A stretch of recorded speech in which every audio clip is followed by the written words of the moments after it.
Finally, I get to get back in some dirt since I broke my foot. I haven't rode any dirt yet. Went to a motorcycle rally in Moab. I forget the name of the motorcycle rally, but I went with Taco Moto. It was pretty cool, a lot of fun. Dusty from Dynajet brought his trailer, so got to stay in Dusty's trailer, which was pretty rad. And this motorcycle rally really was pretty cool because it's like in the heart of Moab, right? Moab's one of the best places to ride in the world. It really is. But this motorcycle rally was right in the middle of it, so pretty spectacular. You know, the event was pretty cool. Scenic riding, all the single track and all the good stuff, double track you want to do in Moab, and easily accessible from this spot. I think they had some 350 people. It's pretty cool. That's a good size for a motorcycle rally. Had a few vendors there, Ruby Moto, Taco Moto, Moto Minded, a few others. Met a lot of cool people. The vibe with the people that showed up was pretty cool. It's always good to see new people, but it's always good to see old people that you haven't seen in a while. And it was a really good time. The weather was great. Couldn't ask for much more. Beginner riders to experienced riders. Just, it was a good mix of people, and it was a good group of people. It really was. A lot of fun. Since I broke my foot, I haven't rode in dirt yet, but I thought my foot was pretty good. It's getting, I'm not 100% yet, but it's getting better and better. It's pretty much healed up, but I don't have the strength in my ankle yet, just because I had only been walking a couple weeks, so I took it easy.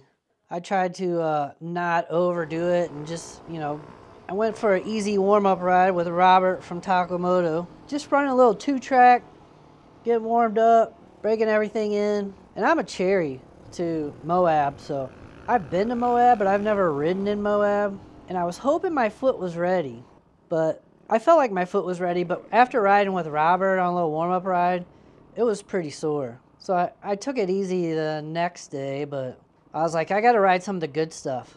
And I met up with my buddy Randall. I met him in Baja, and he was at this event, so like I wanted to go riding with him and his buddies. And they're on 1290 Super Adventure, right? And these are huge bikes. These are damn near size of a horse. But these guys, they were wanting to do like fins and things, and what's the other one? Slick Rock. These are easy trails for Moab, but by no means are these easy trails. And then these guys are doing it on 1290s, super adventures. Like, these guys are badass. And there's no way in hell I would be trying to do a big bike. Heck, I wanted to go with them because I thought if it's too crazy, they'll just leave and I can go with them, right? I figured I could hang with some 12 guys riding 1290s.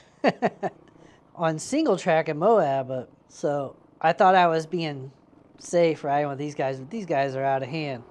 There ain't nothing stopping them. Randall and Steve on the 1290s, they didn't mess around. Right off the bat, we go do Slick Rock, and the first quarter mile, I got to get off my bike and turn my bike around because it's like the steep incline, and it's just kind of sketchy. I couldn't imagine doing it on a 1290.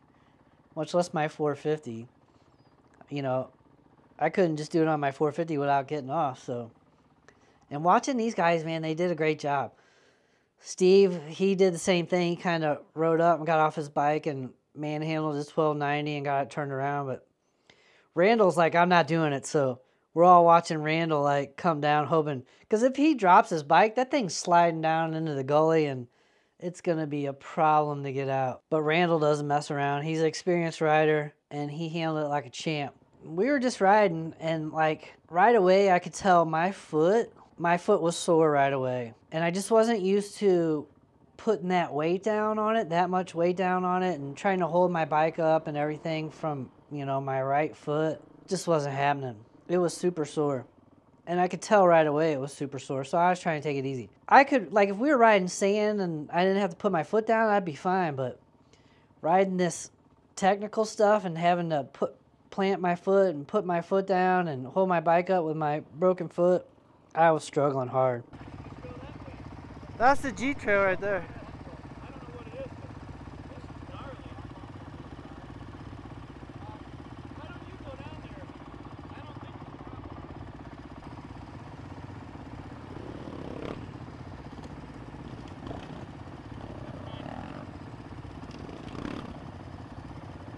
That's pretty big drive off.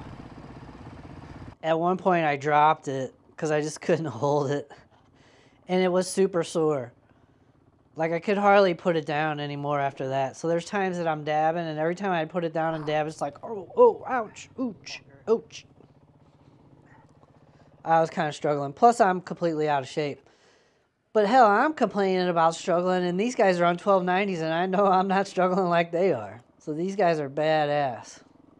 They make me look like a fool out there complaining about how I just can't do nothing with my broken foot on a 450, and they're doing Singletrack in Moab on a 1290. But it was a lot of fun to ride with these guys, and I mean, they just put me to shame, and they put people who say big bikes are a lot of work, they just put it all to shame. They are a lot of work, but you got to be super experienced, and they're really good riders, and they make it look easy, but it's not easy, and those bikes are huge. But 1290 Super Adventures in Moab on Singletrack, you don't see that every day. I was riding with these guys, and they wanted to bail because it was just too much. And I was like, I'll bail with you, because my foot is sore, and I'm completely struggling. Completely struggling. It was great to be out riding back in the dirt, but my foot was just not ready. And I paid for it, because that night and the next day, I could hardly walk. I was limping around like a gimp for sure. But I feel like I had to show this stuff because 1290, like, these guys are just crushing it. And you don't see that every day. This slick rock, it's difficult for big bikes, right?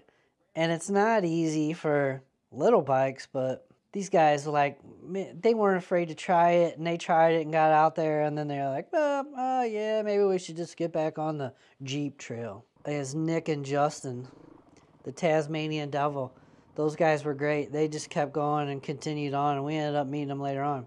But we went down to Fins and Things, and Fins and Things was a lot easier on me because, like, the obstacles aren't that hard, but, like, the soft sand was, I could ride the soft sand no problem, right? I only had a problem when I had to put my foot down. But because of doing slick rock, my foot was sore as hell, and I was already, like, it was hard for me to stand on my pegs just because my foot was so sore. Steve finished Fins and Thing on his 1290, which is badass.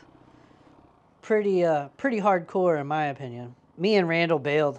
Randall wanted to bail and I bailed with him because I'm not ready. My foot's not ready, my condition's not ready, and it was more technical than I'm used to doing and that I wanted to do. And then just having a bum foot didn't help any at all. But 1290s, like, these guys killing it, crushing it. It's like a small horse out there. These guys are riding. They're big, they're tall, they're heavy, and they don't mess around. And it's like Randall said, the two hardest things, like, on those bikes are hill climbs and the deep sand. You know, I didn't have a problem with the deep sand because I'm on a light bike, and those guys were struggling with the deep sand, but it's legitimate, though. 600 pounds is just going to sink into the sand. But I had a good time.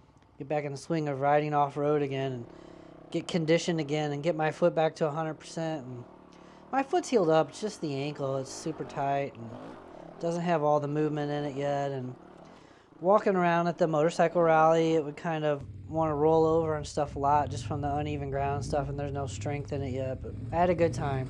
I had a really good time at the rally. I had a really good time seeing people, meeting new people. I had a really good time riding with the guys from Southern California. I thought I was being smart riding with the 1290 guys, but hell, they were going more places than I was going. And they were getting around faster than I was with my gimp foot. But it was a lot of fun. And I will have to get back to Moab again for sure. Definitely get back to Moab. Because I want to do white rim. Randall and those guys did white rim the day before, and they had to get passes and stuff, and they did them on 1290s. So I'm not a hard enduro guy, and then trying to do all that with my foot, I just completely struggle. But it was a ton of fun. I had a ton of fun. I had a ton of fun being there with Takamoto. I had a ton of fun being in Moab. Super stoked about riding in Moab, and really appreciative of Dusty from Dynajet sharing his trailer and stuff, accommodating me with his trailer. Super helpful. A lot of good times. So I will be back to Moab sometime soon. I think there's a couple other motorcycle rallies later on this year. I think there's one in Washington, there's one in Colorado, and there's going to be one in Death Valley. I think August is Colorado and Death Valley is like October, I think. But I'll be going to all those with Takamoto, so I'll be getting around doing some more of them. But yeah, super fun. Hope you enjoy the video. Don't forget to comment, like, subscribe, all that good stuff. Even though I don't ride a 1290, I had to do a video on this stuff because these guys are rad. Hope you enjoyed it. I'll catch you guys later.